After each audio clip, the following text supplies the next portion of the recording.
You are listening to the Getting Lucky Mixed Martial Arts podcast.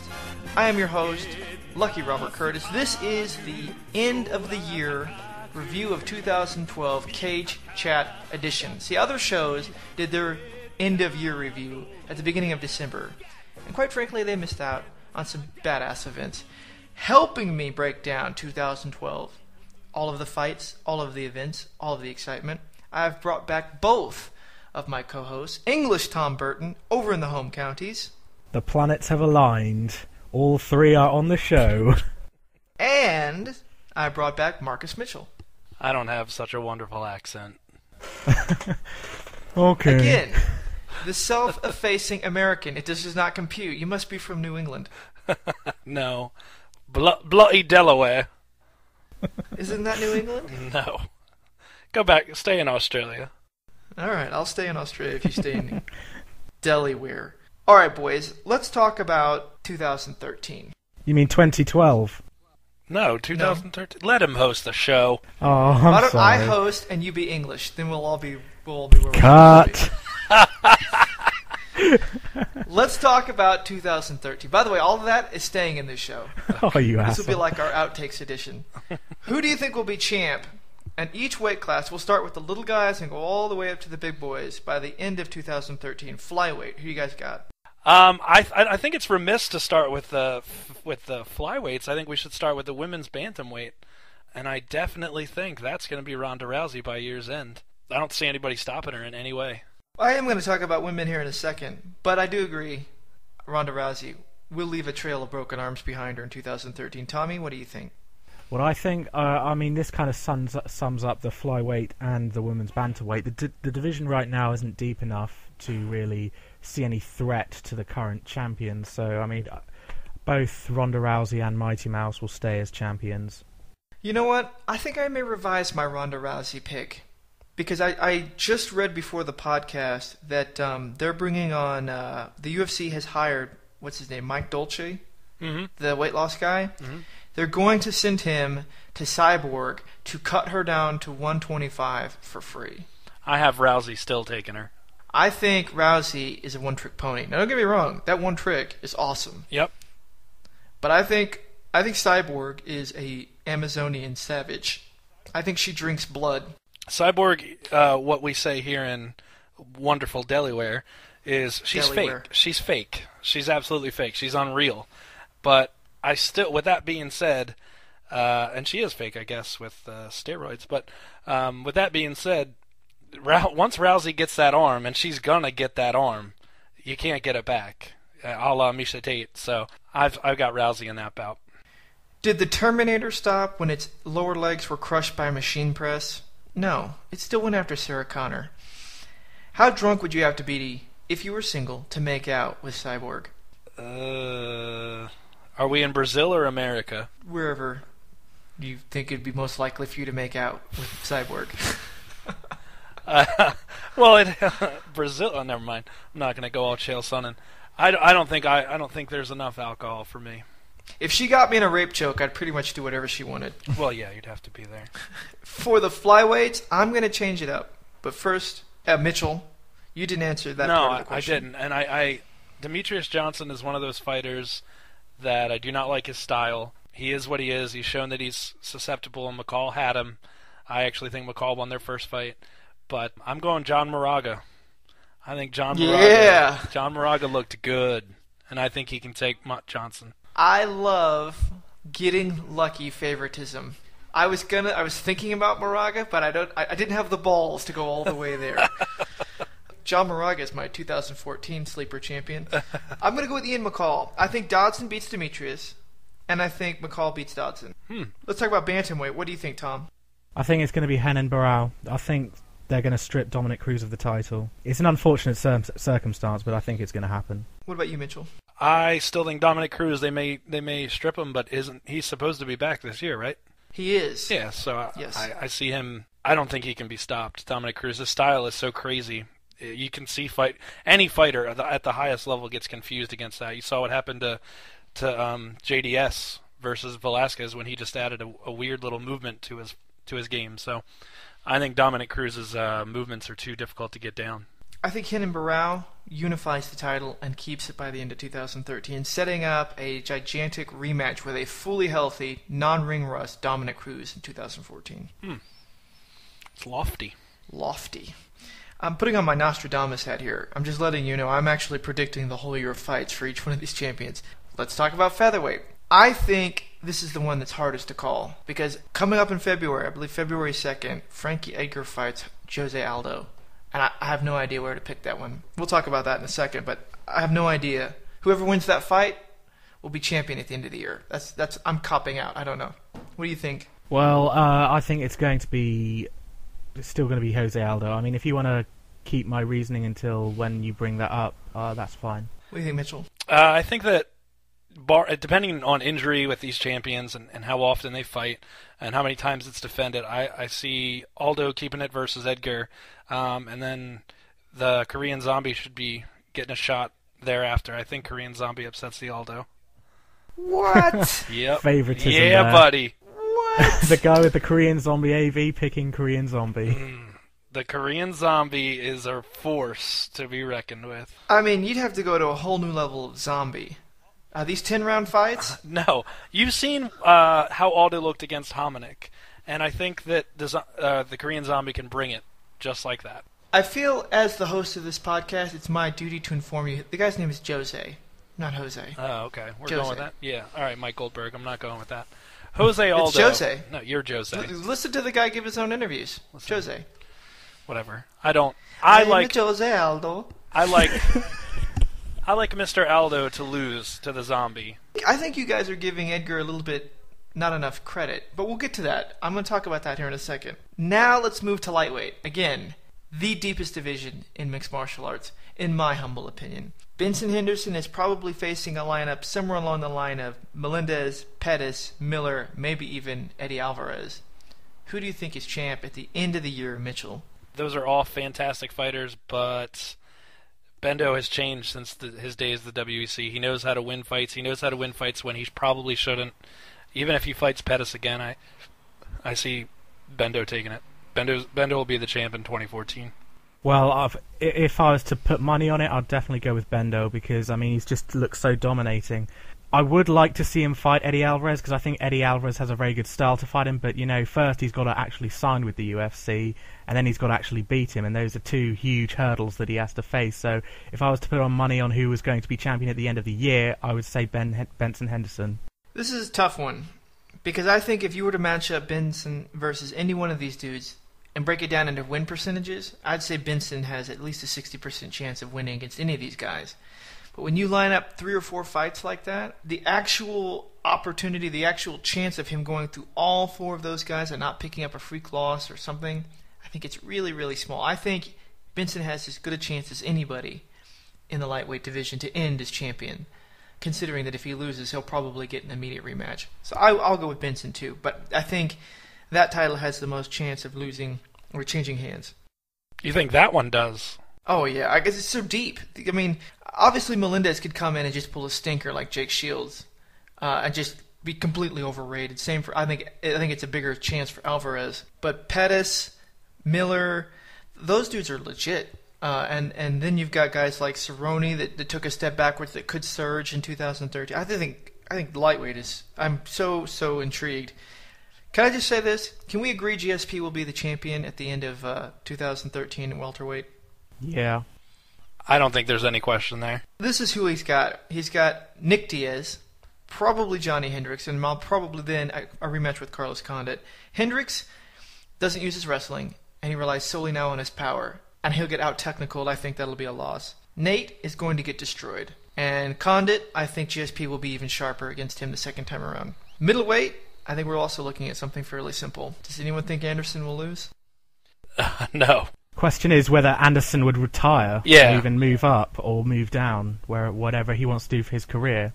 I think he's pretty comfortable at middleweight. He does sound like he wants to spend some time off. If he hasn't retired, it'll definitely be him. If he does hang it up, which I read a story recently that he was looking to sign a longer contract. But Yeah. if he does hang them up, I'm not sure. I hope they do some type of tournament style to figure out who will take the belt. They don't just make another random fight for it. I see his 2013. I don't see him fighting a lot because he has mentioned he did say he wanted to be super active, and then all of a sudden he goes he doesn't want to be. I think he's kind of playing mind games with everybody, but he's probably going to fight Bisping next. I don't think Vitor gets through that fight, even if Vitor shows up to fight. Then probably Weidman, and then maybe Hector Lombard. But I still think Anderson Silva comes through the year undefeated. I would love to see Anderson Silva avoid Fedor's mistake and retire as champ. You'd love to see him avoid it? Yeah, because Fedor tried to change things up where he fought and how he fought, but he didn't change his preparation. Right. And I don't want to see Silva go that route. I don't like watching guys get old. I'd like to see him right off into the sunset, sort of like a Rocky Marciano, although I'm not old enough to have lived that, just so you guys don't make that joke. Completing our trifecta of no-brainers, light heavyweight. Clearly it's Chael Sonnen, right?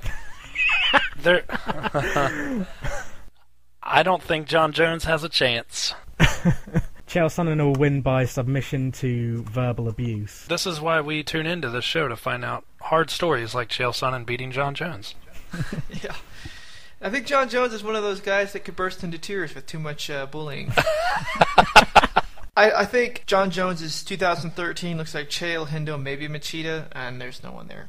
I don't think there's any and Gustafsson? No. No, he's no not ready. chance. I don't know if he'll ever be ready. Well, then that brings us to the most compelling division, and that's the heavyweights. And as we saw just last week, this thing changes hands more often than a kindergarten cold.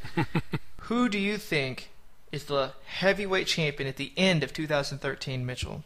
Alistair Overeem. Ding ding. I think This is what I see happening. He wins the belt whenever they finally do fight, and then he goes back to what he did in other organizations and just doesn't fight ever again. He holds that belt for a long time. I think he's going to go. I think Alistair Overeem as well, but I disagree on that front. I think he's just going to go where the money is. I don't think he's going to avoid people. I think Bigfoot thought he got raped by Kane. He's going to be. I mean, he's literally going to be vivisectioned by Overeem. I'm not a big Overeem fan, by the way. Overeem's going to punch his face off. His chin was already rubble by now. God, I can't find another analogy for this because his chin is just so bad. I also think Kane's next guy is Verdum. I think he crushes Verdum and setting up Overeem versus Kane. And I don't think Kane's ever run into someone with that kind of power. I think that Kane's next fight is Overeem and then Verdum, if Verdum wins. No, because Overeem's next fight is Silva, Bigfoot Silva. I'm under the impression that if he wins that, he fights for the title. Whenever Overeem fights Kane, dominate, yeah. Overeem will make Kane his whipping boy. I don't think he'll dominate, but he'll. Let me make sure I choose my words carefully because we've been getting a lot of internet love from our hyperbole the last few shows. I believe Overeem will knock Kane the fuck out. Whoa. Oh, what did I say? What'd I say? I'm a little upset, Rob, that you skipped one of the most important weight classes, cruiserweight.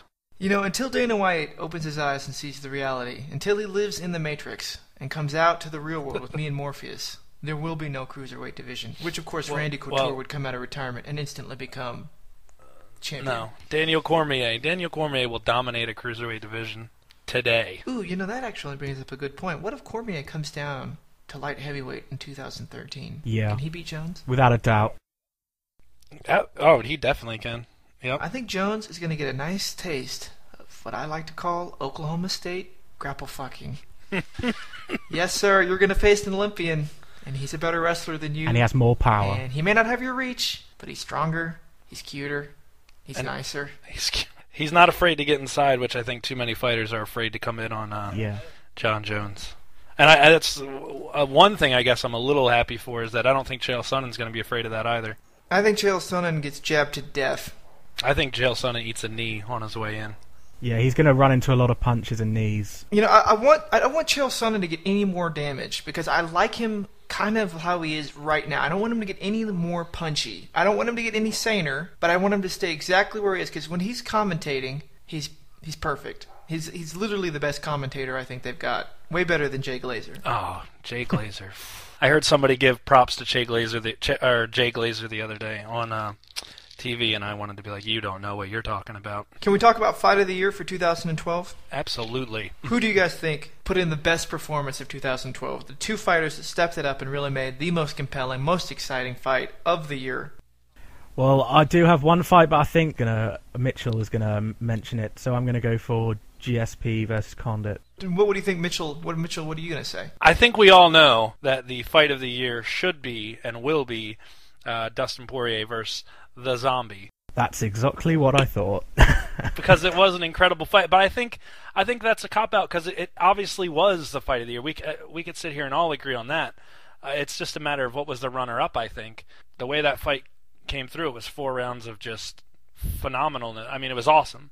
But for me, the runner-up was Brandon Vera versus Mauricio Shogun Rua. That was a back-and-forth slugfest where number one contendership was on the line, and Vera actually looked credible throughout that fight. I know we're sort of purposely stepping away from Lozon Miller just because no one wanted to say it since we were just off of that weekend. But to me, that has to be the number 2 fight. I want to say one thing. I believe Korean Zombie Poirier fight of the year. And Korean Zombie that was the Korean Zombie. Round 3.5 started, whatever, and he went to the zombie mode, and Poirier, you could just see the look in his eyes. Oh, fuck. Oh, fuck. But I think the most important fight of the year was Carlos Condit versus Nick Diaz, because I can't tell you how much crap is still being talked about that fight now 8 months, 10 months later. It is still grabbing the MMA world by the throat, and people cannot move on from that fight because their guy, Nick Diaz, got leg jabbed to a decision. It was tremendous. I was standing on my feet the entire fight, watching that fight. I think you're right. Most important. That fight broke the internet, at least on the MMA side of the internet, which is where all the illegal downloads are. Who do you think fighter of the year was? I'm going to go with Ronda Rousey, and I don't think, in my opinion at least, I don't think there's a question about it. She changed women's MMA in every way. She made women's MMA possible for the UFC, and whether she deserves all the credit or not, that's debatable because there are tons of other great female fighters. But Dana White opened his eyes to her, and she is the reason that MMA is in that women's MMA is in the UFC.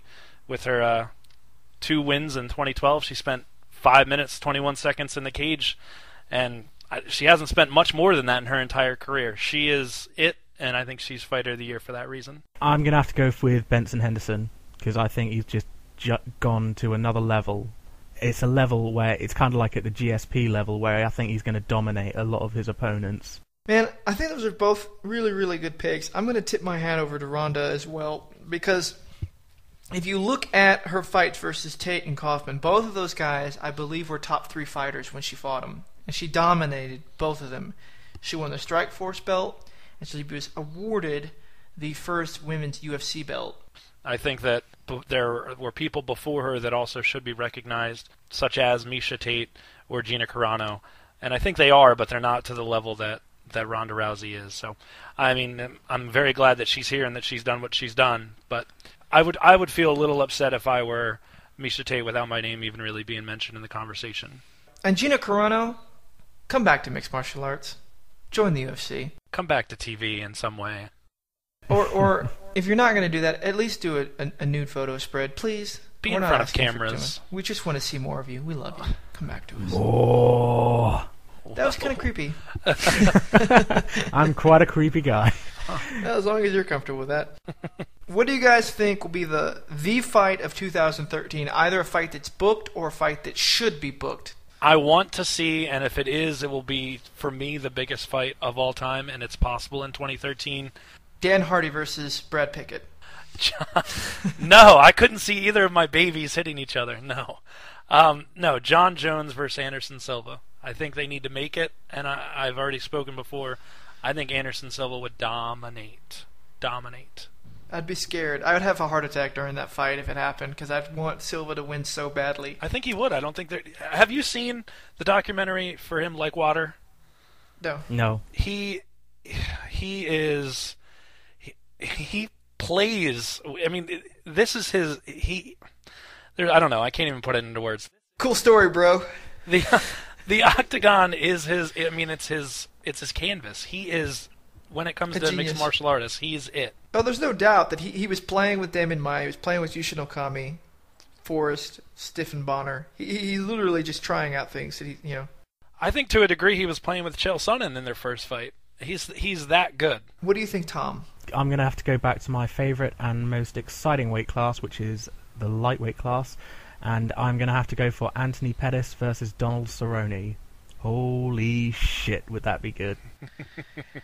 I'm going to say that the fight of 2013, I mean, like, you could say what's fight of the year, because no one would have ever picked, like, Dustin Poirier versus Korean Zombie, you know what I mean? Or Jim Miller versus Joe Lozon. Those things just sort of happen. But in terms of hype, in terms of excitement coming into the fight, Frankie Edgar versus Jose Aldo, it blows my mind. Aldo, look, now these are pound-for-pound rankings. These aren't divisional rankings. Aldo is number 4 pound-for-pound. Edgar, even after 2 losses to Benson Henderson, which arguably he won that second fight, is ranked number 8 pound-for-pound. Can you guys think of another fight that's had 2 top 5 pound-for-pound guys fighting? Like, I really went back and looked. Fitch wasn't in the top 10 pound-for-pound when he fought GSP. Rashad wasn't in the top 10 pound-for-pound when he fought John Jones. I really think you have to go back to Fedor and Big Nog to find 2 top 10 pound-for-pound fighters squaring off. Aldo versus Edgar could be the best or biggest fight, granted, they're featherweights, the biggest fight in 10 years. In 10 years? Yeah. I'd agree that it's for the sense of hype, but the problem that I see is that either Edgar is going to make this an exciting fight, or Jose Aldo is going to absolutely dominate him, and that's just my opinion. I think Aldo he's not at Anderson Silva's level, but I think he's to a degree going to play with Frankie Edgar. I think he's just going to take him down. Maybe you can hype it, especially you can use the angle you just chose, but I don't think it's going to be that big of a fight. I think it's just going to be one-sided. First off, Edgar can eat a lot of damage. Like, Gray Maynard's huge for lightweight, and Edgar took those punches. He's got crazy heart. Now, is Aldo going to be able to do that at featherweight? The big thing is can Edgar eat or check kicks? If he can, Aldo will have a really tough night, because his weakness that he's shown in a couple fights was his gas tank. And guess what? Edgar's got the best gas tank in mixed martial arts. He can stand and bang. Well, I just think you guys are giving Aldo way too much of an advantage over Edgar. Edgar he could fight at 135, and he was champ at 155, and now he's going to fight at featherweight? Come on. This is a pick'em fight. I really do. I'm so amped to see this fight. And when does that fight happen? I believe it's early February. Okay. So it's just around the corner. Here's a topic that Tom suggested when we were planning our show. What was the biggest robbery of 2012? Tom, since it was your idea, why don't you tell us what you think it was? Oh, this will cause a lot of debate. I do have to say I am over this, but I would have to say Carlos Condit versus Nick Diaz. I'm just lighting fuel into the fire. I want to slap your whore mouth. To be honest, I haven't really thought about it. There probably is more of them. I just thought of the topic. I think 2012 definitely had its miscalls, but there wasn't anything super egregious to me. The only one I can think of, there'd be 2, and it'd be both involving Josh Koscheck. I think he stole the decision from Mike Pierce. A split decision in UFC 143. Oh, I definitely agree with that. I remember that. But I also think he might have beaten Hendricks when Hendricks got the split decision when they fought. So, instant karma. That one surprised me. Yeah, I disagree with Hendricks, though. I'm saying I disagree you could with argue that one. that Hendricks lost. And honestly, the last 2 rounds I think were razor close. Hendricks looked pretty good in the first. But honestly, in 2012, there wasn't anything that I thought was just super egregious. Now, I know that there's half the internet thinks that Nick Diaz beat Carlos Condit. I don't. I don't either. That to me wasn't a robbery. I have my reasons. What's your reasons? Is your family being held? Are you being forced to say this against your will? Yes. No. Generally, the judges' criteria that they have, they kind of change the rules for different fights. For example, if we go back to Shogun Machida 1, I believe Cecil Peoples, who judged both fights, said that he didn't count leg kicks as point scoring, but in the Carlos Condit-Nick Diaz fight, he did. I mean, that doesn't make sense to me at all. And I remember when Coach Rich went, and this is kind of like forum stuff, but when Coach Rich talked to Big John McCarthy, he said that judges look for constant aggressiveness and cage control over anything else, and it just feels like the judges are just changing the rule book on this for that particular fight. All right, so first off, Cecil Peoples is a moron. I think to say that because Nick Diaz ineffectively stalked Carlos Condit does not mean he just should earn the win. And this is why I think a guy that we're going to have on the show, Leonard Garcia, goes into a lot of split decisions because he stalks. But he's also outstruck. And I think the strategy that Carlos Condit used was brilliant because he really looked at what Nick's style was. He used leg jabs, which you have to count that as a jab. I mean, it's just like a punch. I mean, it scores, it strikes. It may not deliver a lot of damage, but he's landing. No, he was definitely landing with higher frequency. I thought he controlled better. It was a close fight. It could have gone either way. So that in that light, I don't think it was controversial since it could have gone either way. Let's just pretend. Hopefully this will put this whole fucking argument to bed. Whoa. Let's pretend that Nick Diaz won that fight. All right? Let's say that the judges come out on his side and he wins that fight. Guess what happens? He gets popped for marijuana. He's out for a year. Carlos Condit gets a title shot. Right. Regardless. Yeah. Nothing changes. I'm not butthurt about that at all. It was just the outcome of the fight. I will say that the worst decision was the Demetrius Johnson-Ian McCall first fight. I was just about to say that. Oh, God. Break it down for us, Mitchell. Why was it terrible? It was such a close fight, and it was one of those fights, if I remember correctly, it should have gone, under that particular night, it should have gone into a sudden death round. And Bruce Buffer screwed up, I suppose, reading the scores and announced that Johnson had won by majority decision. And for some reason at that point, he can't just reread it and go back and say, whoops, I can't read, it should have been a majority draw, let's have another round, like they do. I think it was actually one of the guys in the commission that inverted the scores. Yeah. Oh, okay, so not on Buffer. the way up to Buffer? Yep. Okay, so they made that mistake, and instead of for the first time ever giving us a sudden death round, they just end it. And Ian McCall dominated round 3.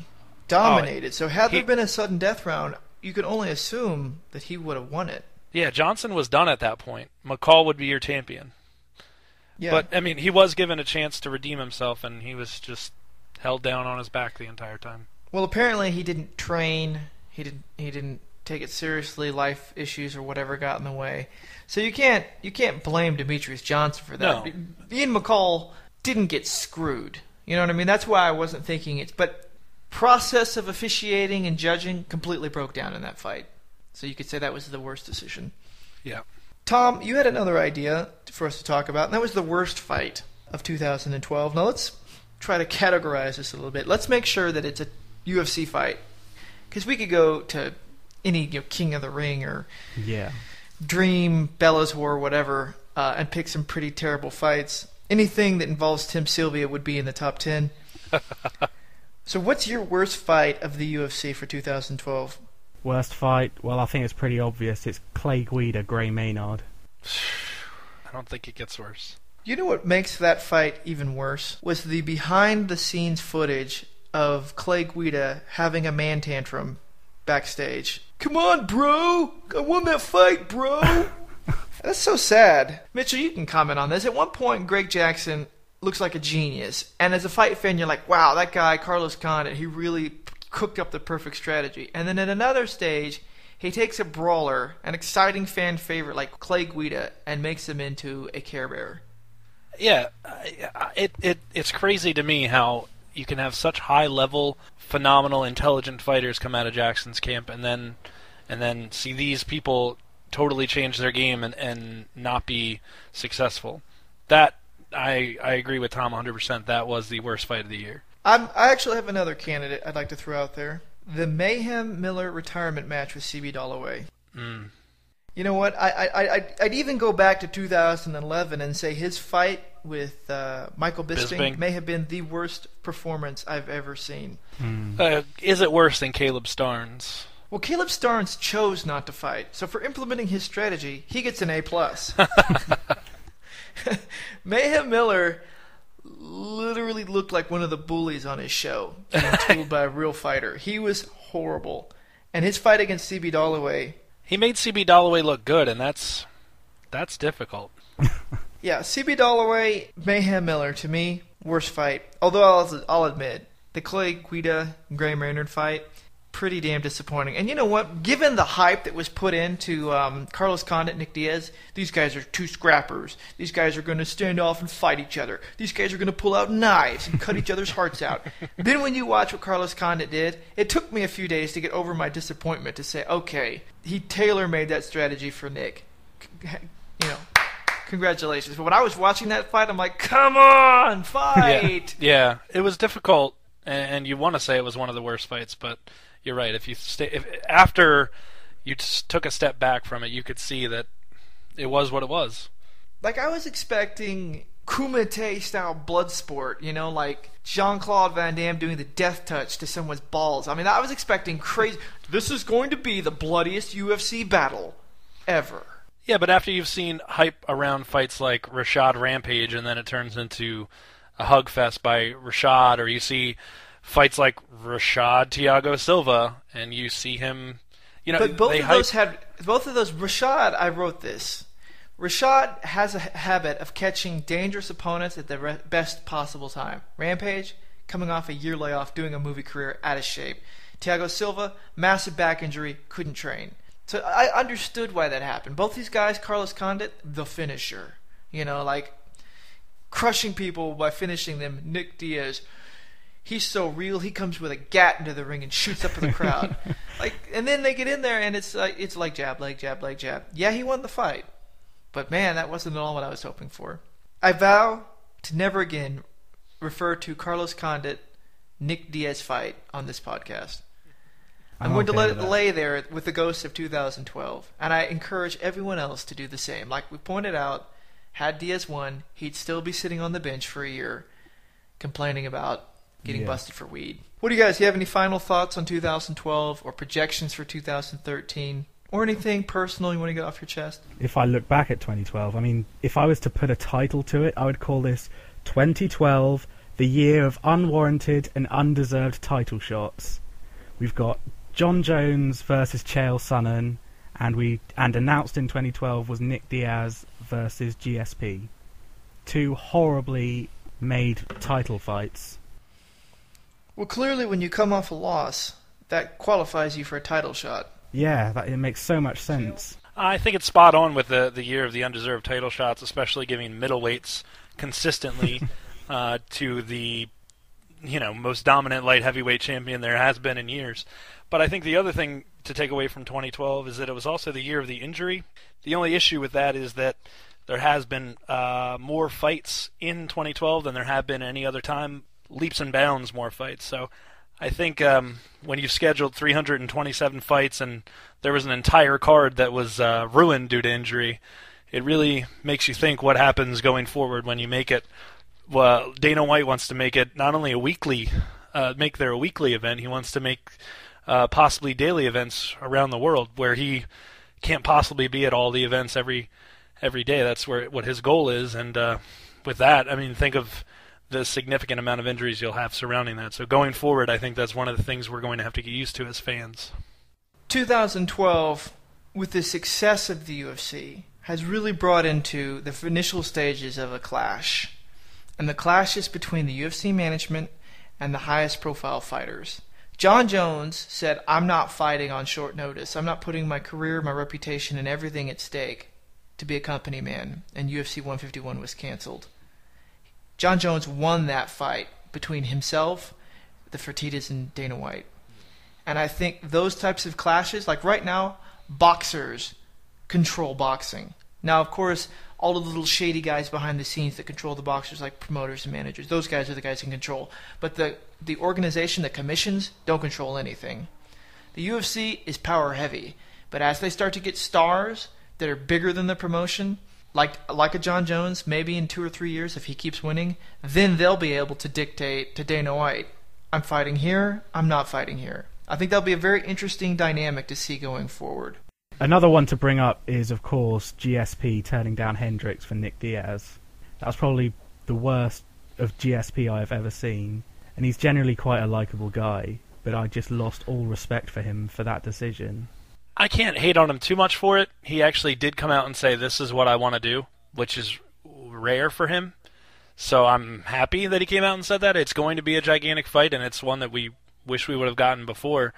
And Hendricks, I'm sorry, Rob, just isn't as big of a name, so I'm fine with that. I don't think it deserves to be a title fight, no, not in any way, but I'm good with it. I'm not naive enough to think that Johnny Hendricks could sell more than Nick Diaz. And I don't have a problem with GSP saying, I want to fight Nick because I'm tired of his trash talking. I'm tired of him making personal insults to me in the ring to a national audience. But here's what irritates me about the situation. So I'm sort of standing partly on Mitchell's side and partly on Thom's side. Here's how I am with Thom. If Dana White doesn't have the power to say, here's the number one contender, i.e. implying that before Kampman and Hendricks fought, and then GSP says, no, I want to fight Nick Diaz, and then that's who he fights, then Dana White shouldn't say who the next contender is. GSP put Dana White into a weird situation. Well, that, I think, should wrap it up. That is our 2012 show. Mitchell, do you have any final words before we go? I look forward to 2013 and continuing these podcasts, and I hope you guys continue to listen. What about you, Tommy? I've really enjoyed the past year, and I hope this podcast will grow into something more. And I'm quite excited. I also would like to say thank you to all of our listeners. This is basically a month and a half into our little podcast, and we've had, I believe, 6 guests on UFC fighters. We've had over 12,000 plays on YouTube, 30,000 server requests on our MP3 directory. Obviously, we're jumping into this with high hopes, but the reception that we've gotten back from the mixed martial arts community, particularly our friends on MMAshare.com, has been absolutely overwhelming. I just want to say, personally, thank you very much for all of that. We will aspire to get better. We will continue to bring you as much great content and interviews in the future. On behalf of myself and my 2 co-hosts, English Thom and Mitchell, thank you very much for 2012, and here is to a very fabulous and wonderful 2013. Thanks a lot.